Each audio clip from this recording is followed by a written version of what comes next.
Hello, everyone.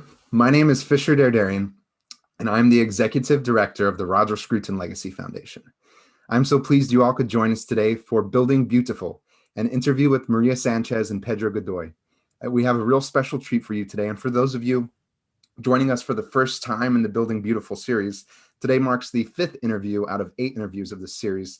We've been in the UK before, in the US, and now we're going a bit more international down to Guatemala today. And I'm just so pleased that Maria and Pedro could join us. The foundation, as some of you will know, was founded, to establish the legacy of Roger Scruton's legacy through the conservation, care, and continuation of traditional wisdom and culture. Architecture was one of those things in which Roger considered of the utmost importance, and he actually dedicated the last year of his life to his work on the Building Better, Building Beautiful Commission, which is where this series gets its name from. There's a lot more to say on the topic, but I think Samuel has a great interview lined up today and is ready to take it away from here. So I'll just quickly introduce Samuel before passing it over to him. Dr. Samuel Hughes is our senior fellow in the built environment. He serves at Policy Exchange as well, where he's a senior fellow there, and is a fellow at the University of Oxford. He is taking up the work, I think, of Roger brilliantly on the subject. And is just doing so well with it all. So Samuel, it's my pleasure to hand it over to you.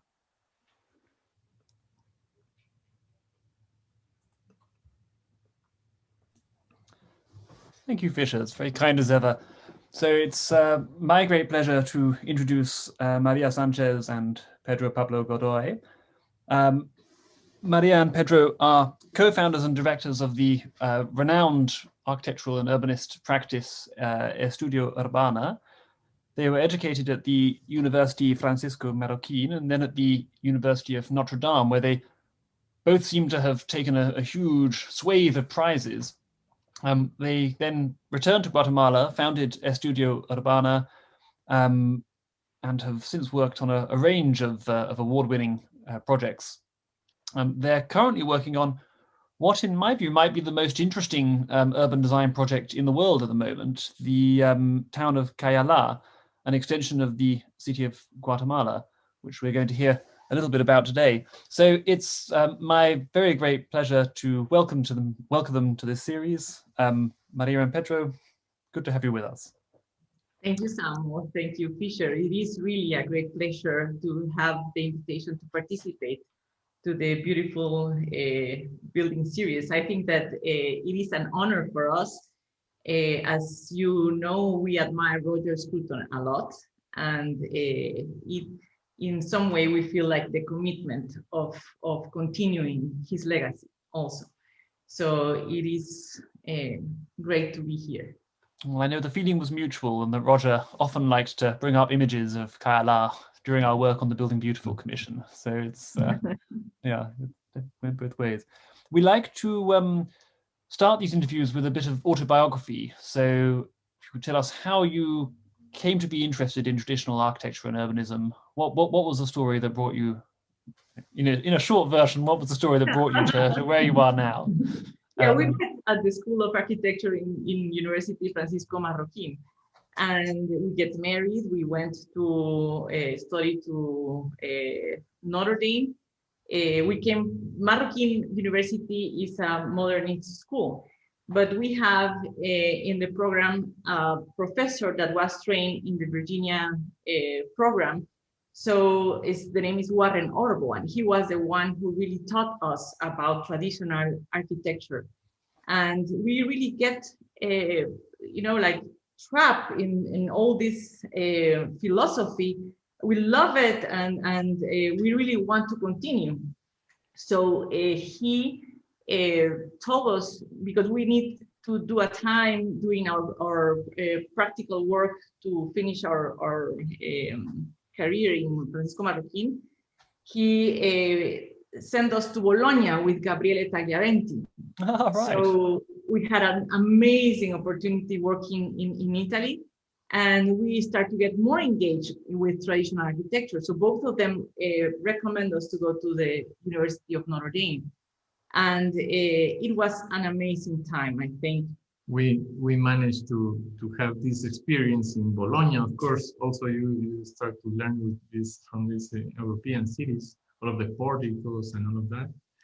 And in Notre Dame, that we were fortunate to have these wonderful professors, Thomas Gordon-Smith, Samir Younes, Richard Konomakis, Bill Westphal, of course, that showed us that we were not alone in the world in these ideas and that we were so enthusiastic about, that the tradition was very much alive and it was growing.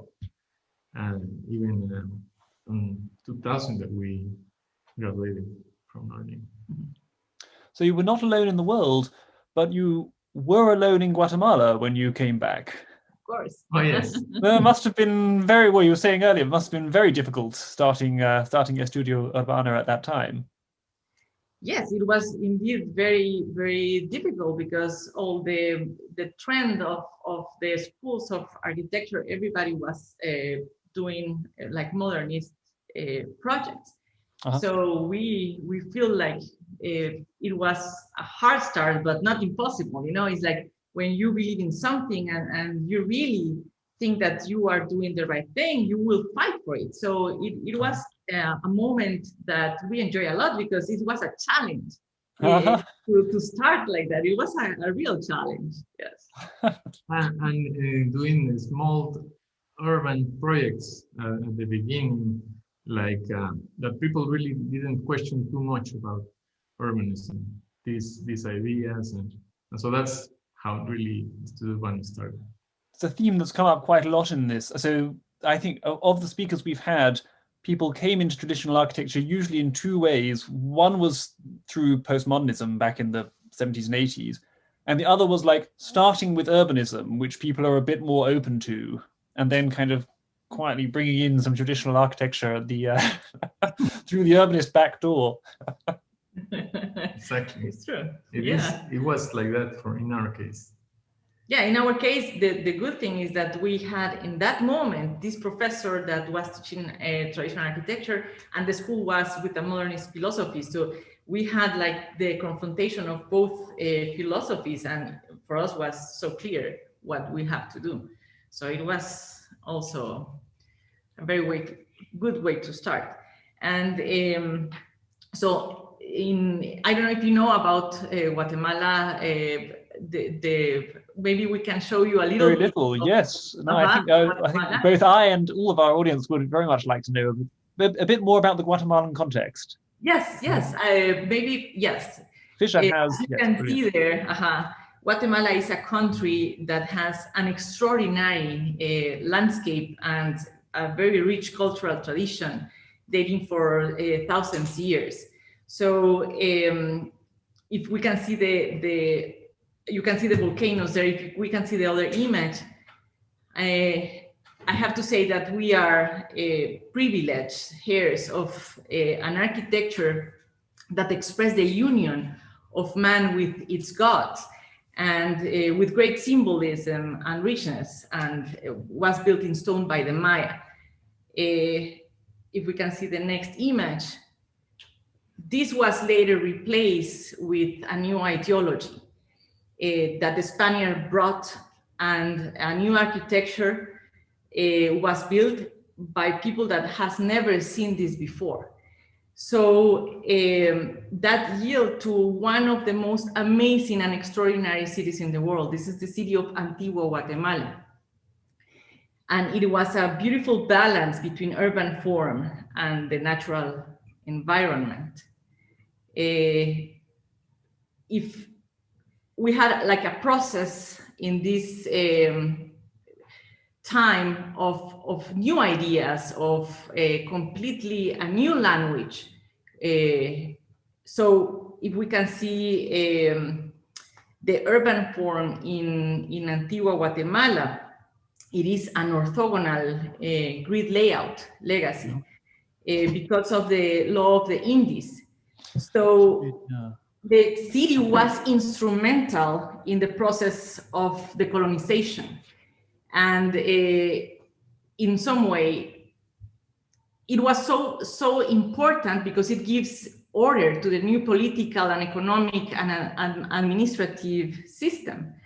So the rational city, and this is very beautiful, the perfect square city was the symbol of the domination of nature through geometry. And it is the legacy of European tradition. Right, it's something that happens quite rarely in Europe, but that European theoreticians always wrote about. Absolutely. They were finally able to do it when they arrived in Central America.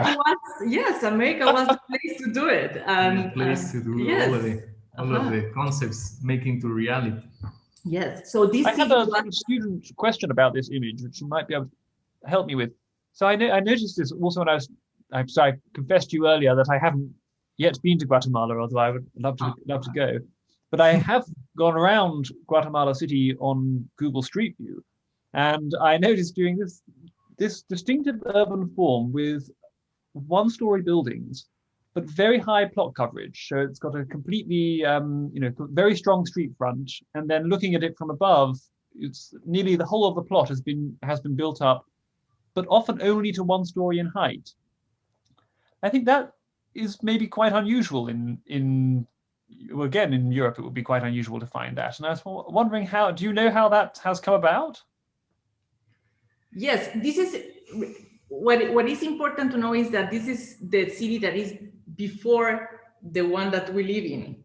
So because this city was developed for 230 years, and then after an earthquake in 1776, the city has to be moved to another valley for seismic to avoid future earthquakes. Or... Yes. So if we go to the other image. Actually, the King of Spain made an order. Mm-hmm. You should move. Mm-hmm. I mean, completely move. And this is the opportunity to have an Antigua that was frozen in time. And Antigua, Guatemala is amazing in that respect because you can go to colonial times when you see this town because it's like a town unchanged since the 18th century. Unchanged. And then we moved to this new valley, and that supposed to be the same. Even it's a bigger version of it. The grid was extended, and actually the extension grew. Like the extensions of the city were like horizontal, as you noticed. Maybe the growth of the city was really the growth of the population correlates exactly almost to the growth of the urban way or footprint, right? So this is the second city. This is the next city, and the architecture, everything changed, of course, from the original city, but the urban form is still the same. So it was again on a grid, and it was the concept of the perfect square. So originally, it was beautifully conceived, like as a New Jerusalem, the square ideal city. So there was a subsequent plan to develop, but there was a moment in which there was no more plans. So the city grew out of sprawl. So here in the next image, you can see the difference, the then and the now. You have the current city is completely the version of a modernist city, a modernist sprawl. The only thing that differentiate us from the United States, because in the United States you have very clear monofunctional districts. Right. Here we have the grid, so there is a different kind of sprawl, and the buildings are not repetitive. That's something that is very important. That makes different. But we got some types of the sprawl, that is the malls, the civic center, or a residential cluster surrounded by walls that makes very inhospitable and a very fragmented city. So, but as I said to you, because of the grid, we have some mixed uses in between. So it's a different type of sprawl. The image on the left is like the 19th century city, and then the limit on the right is the city as it's grown now. You are correct, it extended horizontally, so you see this growth of the city horizontal, but then just recently actually people started to realize that they need to densify the city, but of course the density comes like in high rises to the unfortunately they've densified it in the worst way possible. Right. And so it's not balanced in a way, this densifying of the city, right? If we go to the next image, as you can see, we have a beautiful topography, and there is something very special about it, and it's the plateaus.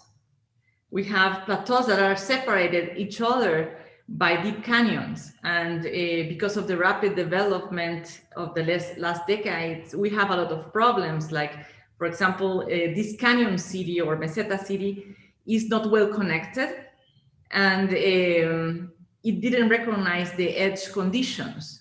And that is something that Léon was very curious about, because as he said, the great cities always address the edges. Like Paris, when you can see the streets and roads around the Seine River.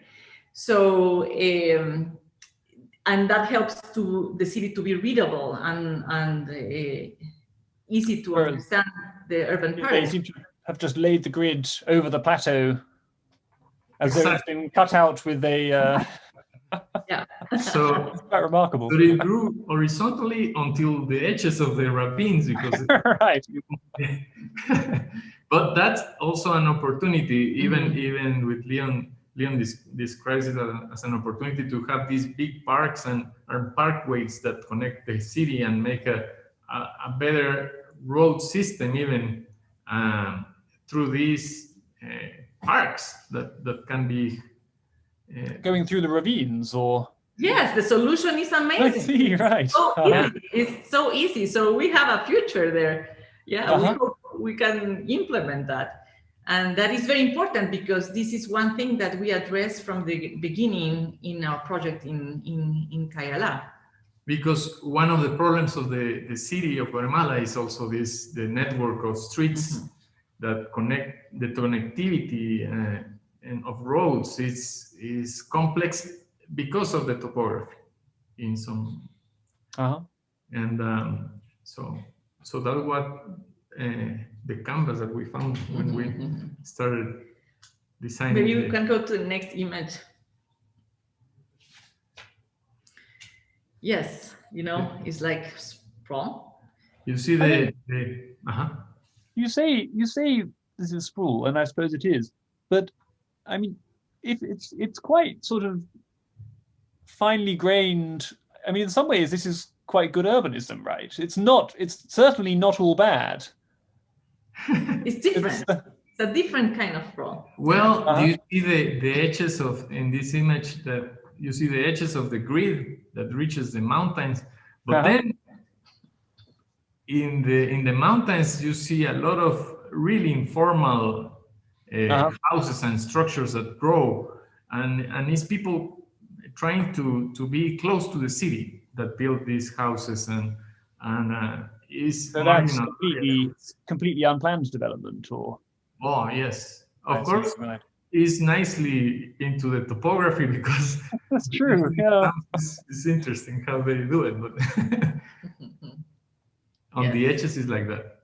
Yeah, I mean, as I say, comparing that to a lot of housing estates in this country, or to a lot of suburbs in the United States, so actually, in quite a few ways, this is better urbanism than what gets built elsewhere.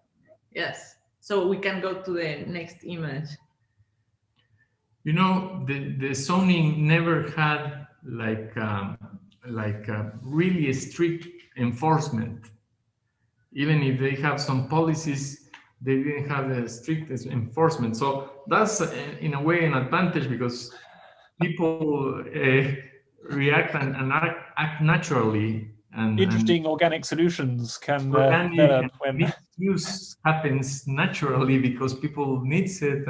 So you do get a lot of residential clusters, of course, that it's a problem because we have walls and one gate and the usual, and we do have shopping malls and these types of suburban developments.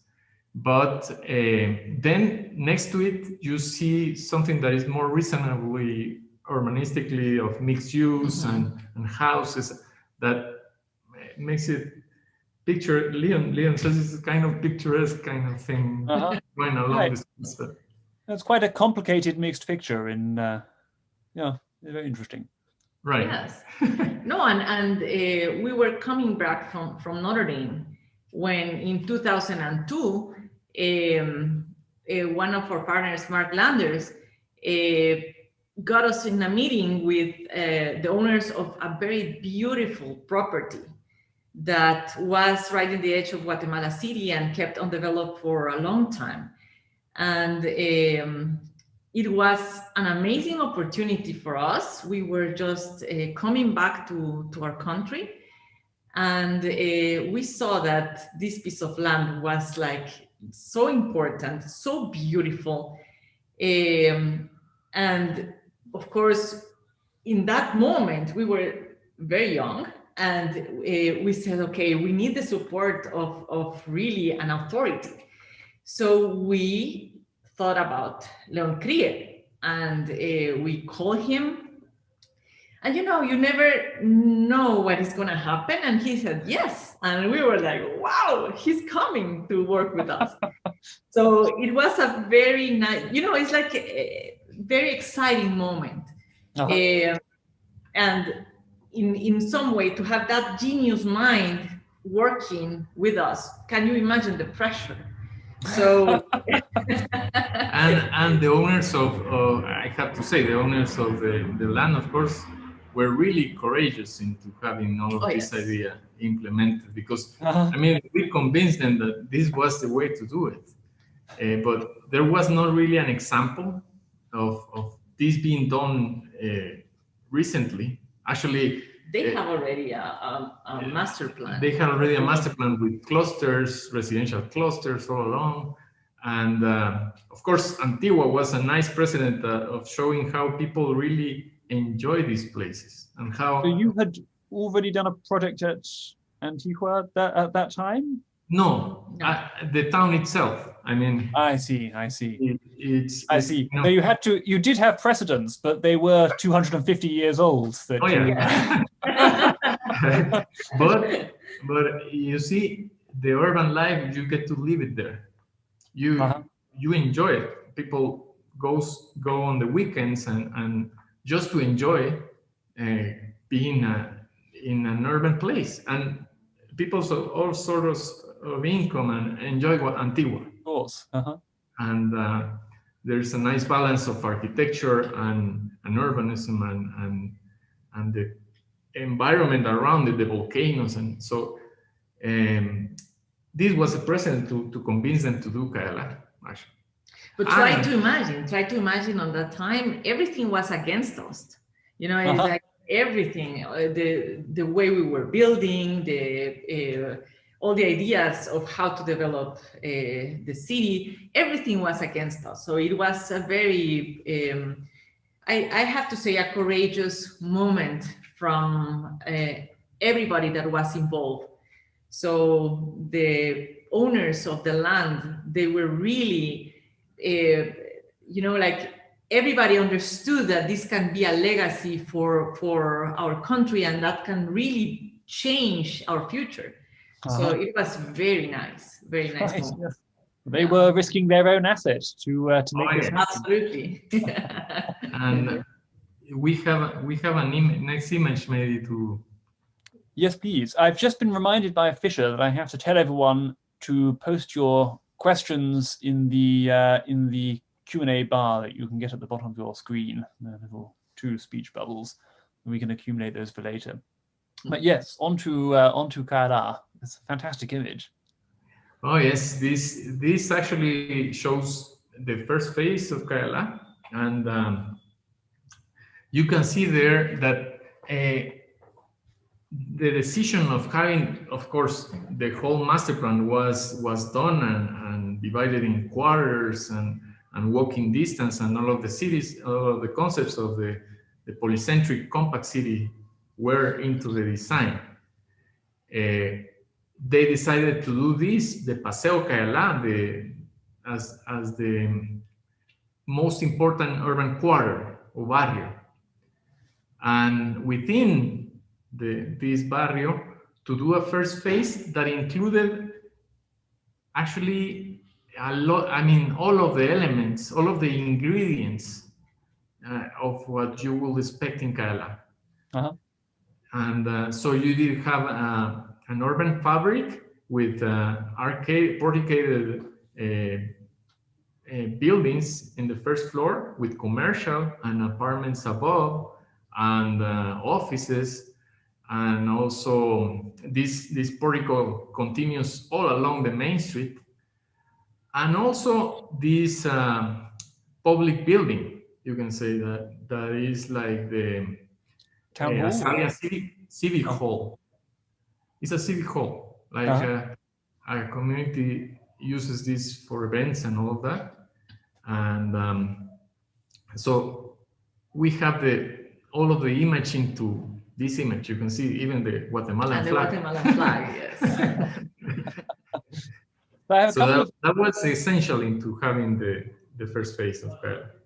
A couple of really mundane questions to start with. So how long, so it's still under construction, right? You've done a substantial part of Kaiala, but there's plenty to do still. So I'm wondering, when will it be finished, and how many people will live there when it is finished? Okay, it's hard to say. It's hard to say. Right. Mundane questions, but say, maybe still quite difficult. No, but the densities also they are grown a little, and to implement. Actually, what I would say is that this area of the Paseo Kaiala, the downtown or the main quarter, that will finish in the next 5 years or so. So that's the plan, at least, to have it. And to finish it is really to finish all of the development, which is really nice, as comparing other parts of the city, that it is a continuous building site, right? Kaiala right now is into the process of this building site, but eventually, like 5-6 years, it will finish, and we will have this Kaiala complete, which will be a great experience. Absolutely astonishing. The triumph. What will the population be when it's finished? So, we are expecting to be like 50,000 people. I see. So it will be easily the largest traditional development in the world, right? Well, it is a big piece of land, right? Yeah. And so it won't be the 50,000 people in this 5 years, right? I mean, just the first quarter. Right, I see. But eventually, like with another areas that are planned in the big master plan, it's like 300 hectares, 250 hectares. Wow. Or so. Yeah. So yeah, it's a big intervention for our city. So I think that one of the most important aspects is that we are really trying to create an urban pattern that can be the model for the future. So, because Please, sorry. No, tell me. Well, I've got lots of questions I want to ask now, but so the first that comes to mind is the. So I noticed you've broken with the grid plan that Guatemala City formerly has, right? So, Fisher, could we go back to the images, if that's possible? Back to the image before. Yeah. So it's interesting in that respect that you have actually changed the Guatemalan tradition that you're working with. You haven't just gone back to the practice from the colonial period or from the 19th century, right? No, we are really trying to get all the modern aspects of life. So, for example, it is a pedestrian town, but we have to manage the cars. So there was a very nice way to do it. So you see the streets, the pavement of the streets is trying to do this concept of the shared space that Léon promotes also. That everything is into one surface. Just the change of pavement makes the difference of sidewalks, you would say, but the level is the same, and there's no marking for the cars, and so it is a place for cars, strollers, dogs, people to share bikes. Everybody is to be into this space. So a friendly space. Yeah. That's actually a pedestrian place because the cars know they have to behave themselves. Of course. They don't feel comfortable to speed up there. So it does strike. I mean, it's amazing to me. So we've got a number of, these very good traditional developments in Britain. So Poundbury is obviously the most famous, but Nansleeden is a newer one, and they've just given permission for another one at Fawley Waterside. But none of them have quite this much control over the car that you've managed to achieve here. I mean, it really doesn't feel like a car-dominated space at all. It feels very much like a pedestrian-dominated neighborhood, which cars are allowed into, but have not the leaders of. So it is quite. Yeah, I wonder how much our traditional urbanists in this country have to learn from you. What are the key lessons? No, actually, is what Léon. I mean, bringing all of these ideas from tradition makes you feel like it is incredible, intelligent to do it, but that's what tradition is about. I mean, working on the shoulders of giants, like of course, right? Yeah. And it has proven even in this COVID pandemic to be useful because you don't see cars right now, but at some point they closed the country and Kaiala was nicely with the parking in front of all of this street. People could park to get access to the shops in front, and there's no like now that there is an underground parking all of the below this main street, but the main street was used in a completely different use, and actually some markets were established on the streets. On the street, that was beautiful. The flexibility of the space is amazing. The flexibility is something that we have not seen. Astonishing. So, have you seen? So you say you want to, develop a form that can then be used by others, can be a precedent for the growth of the whole of Guatemala City in the future. Do you see hopeful signs that public discourse generally in Guatemala is interested in Kaiala, that other architects and urbanists are interested, that the city authorities are interested? Yes. Actually, we think that it has a lot of possibilities inside Guatemala and also outside. We had a meeting with the mayor like a few months ago, and he said that he wanted to implement a project in the marginal areas of Guatemala using what he described as the Kaiala effect. Really? Bravo. So that's a sign that we are making something because he realized that it makes a lot for the communities that live in these places, or it can really do a lot for the communities that live on this type of barrios, new barrios. Barrios is the plateau or district. What does help? My Spanish is in fact non-existent. So barrios means neighborhood, or yes. Barrios means urban quarter. It's urban quarter. I'm sorry. Got it. This is very embarrassing. But right, so that's yeah, it's very exciting to hear. The could you tell us a bit more about how about the reception that you've received for Kaiala? So you say now there's a lot of very positive interest.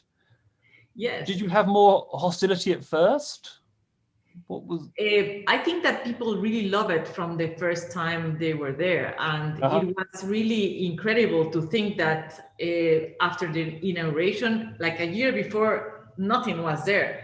So from the first moment, it has like that sense of being a true place. And now it's one of the most important destinies to travel to Guatemala, and it's something that is really good. And if we can see, go back to the images so we can show you in image 17. Maybe Fisher can do that. I think that, this is the master plan. In the center, maybe you can see that the barrio, the first barrio, is at the north in the center, but the extension of the property is very large. So now we are designing another barrios to complete the town design. And maybe the next one. Yes, you can see that. The interaction of people and it is really lovely. I think that the goal was achieved. This is a very important public space in which people from all ages, races, they can meet there. So I think we create something really special for Guatemala again. And if we go to the next image. Here you see this is the paseo. This is the image of the paseo as a plan, watercolor, and the actual. This is the recent picture, like from October, from a drone. Right. Look, and you see, interestingly, it has allowed to have a lot of variety into the architecture of different buildings happening. All of them, of course, following the concept of traditional architecture, but it really gives a sequence of the urban fabric.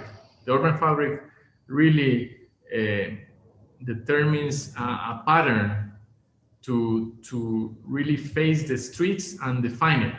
It's not anymore like the facade of the buildings, but the facade of the street. And so every building is trying to work into the public space instead of having so much presence, right? Of course, to have presence, we do, I mean, even in the master plan, it was left the public buildings, as I said, the Azaria building that you saw, which is right here, and also they left a site, a very important site right in the middle of the square, in the middle next to the square, left for the next layer. I mean, the most important layer of the city, which is the sacred layer. So we can see Fisher, if you go to image number 10, you will see the design of the church of Kayala. So these add a wonderful element in the city. And you know that traditional cities are about hierarchies and balances between the classical and the vernacular architecture. So this building for us was a big moment in our careers when we were called to design the church. Is the most hierarchical space, and we have to reinforce the design of the architecture vertically, horizontally. So I think that you see how it's integrated into the urban fabric pattern. It looks right? like it's been looks like an urban plan that Camilo Zitter might have designed. Right, right. Actually, by Léon. Right. Well, it's easily believed. But It's a great problem that urban designers have, including traditional urban designers in Britain, that people think, well, a neighborhood or a town, it needs to have a building in the middle that sort of symbolizes a community where the community can come together. Or so what they're thinking of implicitly is the building needs to have a church in the middle of it, like every town did for hundreds and hundreds of years. But now church-going rates are so low in this country that you can't really build them. So people think, well, we should build a hotel or a big shopping center, or we should have, or the sweetest one, we should have a community center. Well, what is a community? A center where you produce community. That's going to think. But, I mean, whoever goes to a community centers, I don't know if So I think that's clearly something. That's quite a serious problem for us in Western Europe. That perhaps is less of an issue in Guatemala, where I suppose church-going rates are still much higher. Well, in fact, the developer only gave the land to the church, and the community is building it. Really? Which makes a difference, because everybody cares about this building to be built. No, and monumentality is really a magnet for gathering people. So I think that it will enhance the neighbor and the town and Guatemala City. So I think it's and you can see the next slide. You see that, of course, the opportunities to use these ideas and to have like the vistas of the axis of the streets terminated into the three elements, like the cupola or the campanile or the facade. That was we were able to do it because of the plan and because of we had the opportunity to do this building into the place. I mean, the location is fantastic. We have some questions coming in from the audience. Got one. This is not a conventional question, but Barbara Carr says, "Congratulations, Barbara from Fort Myers, Florida. Looks beautiful." Thank you. The Per Arlander asks, do you have to consider seismic activity and security when building, or is that an issue only in other areas of Guatemala? No, it's very much an issue in Guatemala. I mean, the Guatemala city is right in a place with a lot of seismic problems, and we have to design by a strict code. The buildings, of course, you see there are made out of reinforced concrete. They have to. Don't we speak the traditional architecture of Guatemala? Don't we speak of earthquake baroque? Is that right? These buildings. It's very impressive, right? They're quite a remarkable style that was developed in the 17th and 18th centuries to withstand earthquakes.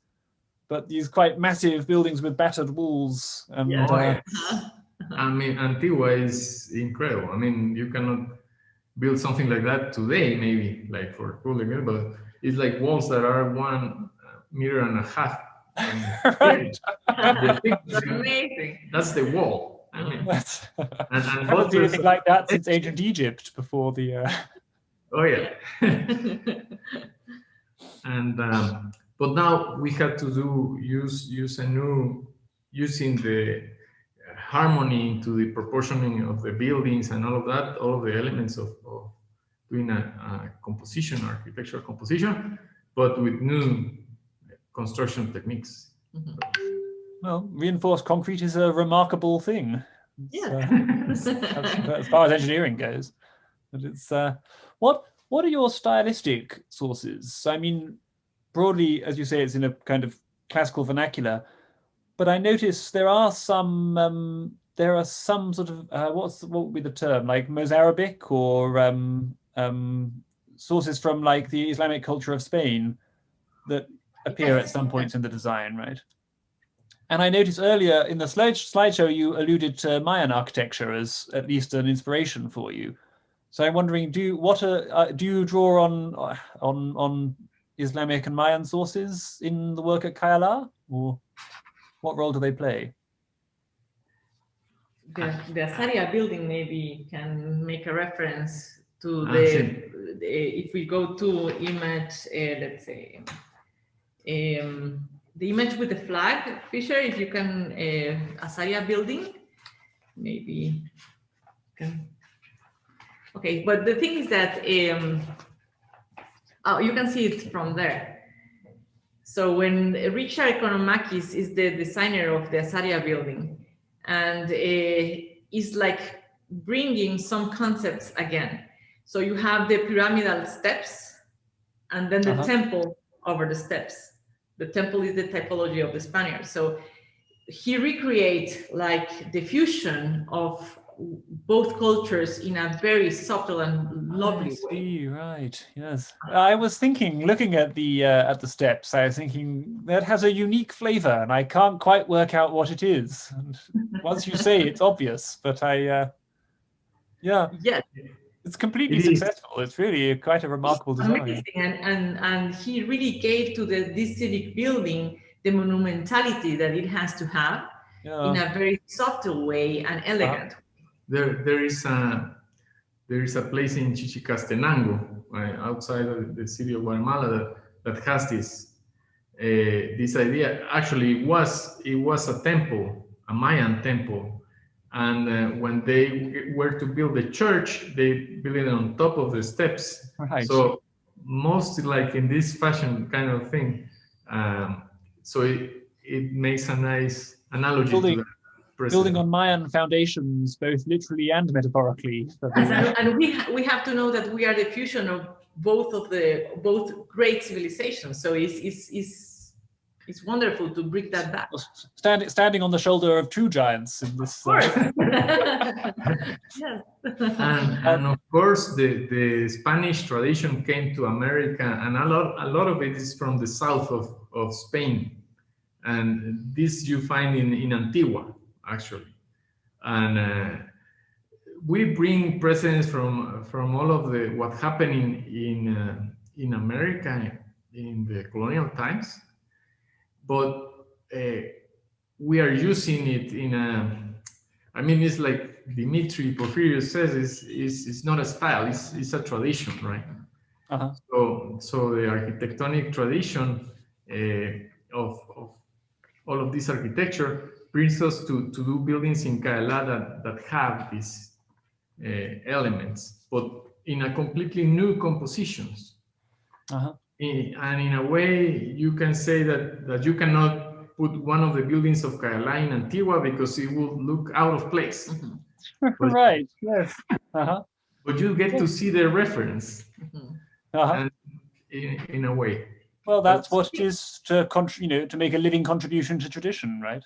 Yes, and Kaiala has its own character and is unique, I think. I have a question from anonymous attendee who asks, what is the car culture in Guatemala like?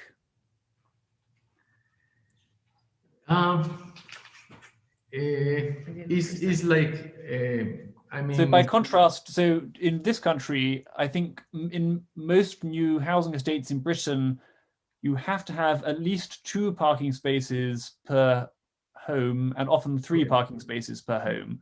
So that it will be very difficult to make Kaiala just for planning reasons in Britain, because you have to fit so many parking spaces into the street, and yes, but people tend to expect this in this country. It's the same. It's the same. Actually. Right, that's interesting. Parking spaces, and what you see there is all below the main street and the buildings next to it. There's a big basement that allows you to have parking. And this is for visitors and also for residents too. And so you do have a basement there to get to this. And right now it's like that. I mean, and the public transportation is not really good in Guatemala. And so you need to move in a car. And a lot of the experience of Kaiala that people want is to experience, as in Antigua, that you want to experience the urban and go to have lunch there, but you arrive there and you enjoy the place, right?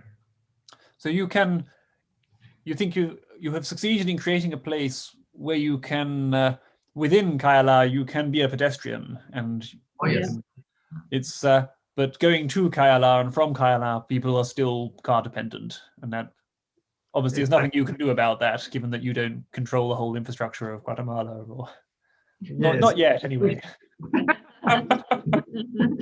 That's a goal. But you do have everything. I mean, you have a supermarket, you have all sorts of shops, clothing. I mean, restaurants, of course, and office spaces. And so you do have the opportunity to really live there. There's a club with a pool, and there's cinema. And so you could live in Kaiala without a car, but you might stay in Kaiala quite a lot, but that not such a bad outcome for you. It is. Actually, one of the residents were really happy during the pandemic, because they were not allowed to go on the roads, but Kaiala is still like a private into the streets, and so they were allowed to walk through inside Kaiala, and shop and enjoy go to the cinema, go to church, go everywhere. Daniel Fryer asks, what are the common critiques you get of Kaiala? Is it ridiculed as fake, like Disneyland, like a toy town? What do you think are the fairest critiques, or challenges that you've encountered so far? You mentioned it before. You said it was, in some point, people doesn't understand what classicism is. So sometimes they refer as Kaiala as a colonial style. Or, for example, the modernist academia always asks if it can be done the same urban plan, but with modernist architecture. Of course, yeah. That happens in this country as well. Yeah, but you know that is not possible. You have for this formal urbanism, you have to have the right architecture. So that's very interesting. That's come up quite a few times in this series. The question, can you have can you have traditional urbanism without traditional architecture? How close is the relationship between them? You can't, because you have to have the right architecture. So you have to have the architecture that promotes the difference between monumental and the vernacular, and you have to have that lexicon. And in some way, the tense moment between the classical and the vernacular, different scales, all of these elements that are so important. So that is why that will not be possible. And you feel it's a continuous language from the very tiniest molding to the big urban layout. Right. In a way, it works from the big to the small detail. It makes sense, it's coherent, so that you will lose all of that if it were not traditional. The traditional language both unifies the city and also enables you to make distinctions within the city between public buildings and private buildings, and between public buildings of varying importance. Yeah, that's a very powerful distinction. I don't think we've discussed that at all in this series so far. So I think that's very Yeah, a good idea for us to work with. That was nice. Question from Mikołaj Sławkowski-Roda. He asks, so of Guatemala City generally, how much does the original grid plan survive, and how much of it has been developed or lost in the 20th century? Do you want to conserve it, and how can that be achieved? The original grid remains, I mean, as an urban layout, and so the towers have risen up, but the street plan remains the same. It remains the same. Actually, the picture you saw, it was to the south of the historic center. And in the real historic center, still you see they don't go beyond 5 stories or so. So there's still an opportunity to go back into developing nicely these areas of the original layout of the grid, right? And sorry, no, please go on. No, and then there's these boulevards that extended like in the beginning of the 20th century that are really nice, that provided the extension to the city. But then there is where you get towers and all of that, which is like 20 stories, 22 stories, or high rises for the scale of Guatemala. We get. No, there are other parts that we just lose control of the grid. You know, it's like it's really a sprawl. So we are facing, like, in the last decades, we cannot see a good future. So this is why the project that we are doing is so important and relevant right now. And maybe one of the things that you would say that we wish it was more connected, Kaiala. Something that you say is a really good critique. Well, that's one of it, that we would like it to be more connected to the city and people get to enjoy it. But this is something we cannot do. And also because of the land that because you're working on a plateau that's very hard to integrate with the city. Right. And also even the public transportation is hard to implement and all of that also, right? Also the managing of the incomes into the city, right? Of having a property, different incomes, which it would be the ideal mix also. Actually, in these kind of towns, the more you mix, the better, right? Mix incomes, mix uses, mix, all of the mixes are welcome. And so that is something that, of course, it needs like 100 years to develop.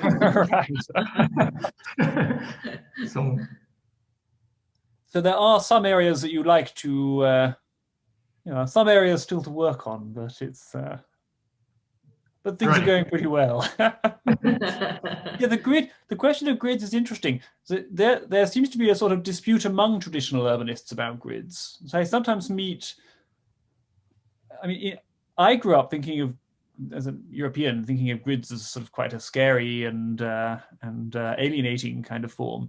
But there are some traditional urbanists who like them quite a lot and who think of and they have a lot of advantages. They're highly interconnected. You can, walk relatively quickly across them.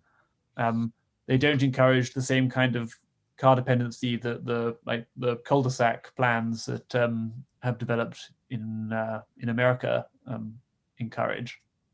So I have the sense you have sort of mixed feelings about the traditional grid system in Guatemala. Is that right? Well, no. In fact, I really love Antigua, for example. I mean, it got such an architecture and such a scale that you wouldn't imagine the place without an Antigua. I mean, this is how good it can get. I mean, for us, this is the example how good can I do something built? I mean, if you think that you cannot improve it there, I mean, if we remove Antigua from the valley, it would lose a lot. So you like grid, but it's just not right for Kaiala. Yes. Yeah, for Kaiala, I do agree with the concept of Léon of the balance of this dosage that he describes as between the classical and the vernacular.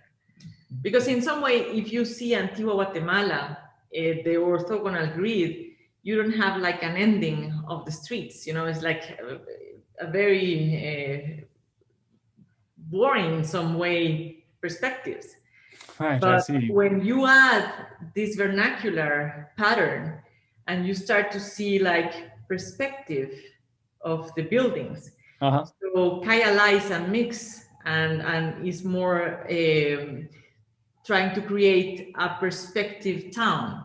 So it's very interesting when you are walking on a street and then suddenly you have a building, and it is a unique experience for your mind and your soul. It's really important to have this balance, as he always promotes. Well, Maria and Pedro, we could go on indefinitely, I think, but Fisher is going to tell me to draw things to a close. So I'm just going to thank you once again very much, and both for all the wonderful work you're doing at Kaiala and for a wonderful conversation this evening. Thank you. Morning. Thank you very much, and thank you very much. It has been our pleasure. Thank you very much, Samuel. Fisher, thank you. Great, you're doing a great job. Well, thank you, and thank you, Maria and Pedro, and Samuel, of course, for another wonderful interview. Just such a delight to hear from Guatemala City, and the interesting things that are happening down there. I just have been really enjoying this series and getting to see, things outside of the United States and even the small little slice of London that I've seen thus far, and hope to, explore more so once we get out of all this COVID madness. So with that, I thank you all for joining us. Thank you again, Samuel, Pedro, and Maria. And I look forward to hopefully having you all come again next time. But until then, thank you and have a wonderful day.